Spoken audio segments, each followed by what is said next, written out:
नमस्कार मित्रांनो, creative creator Marathi या आपल्या लाडक्या यूट्यूब चॅनलमध्ये तुमच्या सगळ्यांचं सहर्ष स्वागत आहे. बऱ्याचदा आपल्याला यूट्यूबचे थंबनेल बनवत असताना किंवा कुठल्याही प्रकारचे बॅनर बनवत असताना आपल्याला फोटो जो आहे आपल्याकडे असणारा, त्या फोटोचा बॅकग्राऊंड जर आपल्याला इरेज करायचा असेल, बॅकग्राऊंड जर घालवायचा असेल, तर वेगवेगळ्या प्रकारचे ॲप वापरून आपण घालवतो, परंतु खूप वेळ लागतो.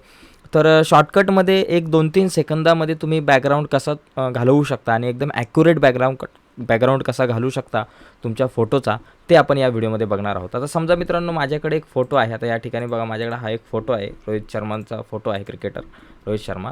हा फोटो जर मी इथं पेस्ट केला तर इथं मागचा जो बॅकग्राऊंड आहे तो दिसतो.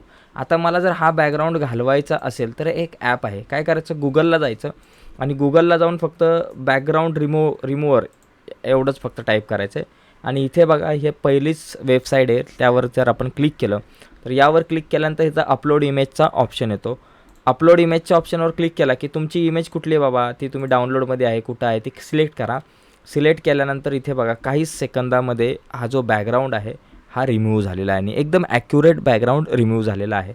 आता या व्हिडिओला तुम्ही इथं डाउनलोड करू शकता, या फोटोला इथून तुम्ही डाउनलोड करू शकताय. ओके, आणि डाउनलोड करायचं, सेव्ह करायचं बाबा. समजा तुम्ही डाउनलोडमध्ये सेव्ह केला आणि इथून जर आता आपण कॉपी केला, बघा हा फोटो झाला आहे माझा, तर याला मी काय करतो, इथून असा कॉपी करतो.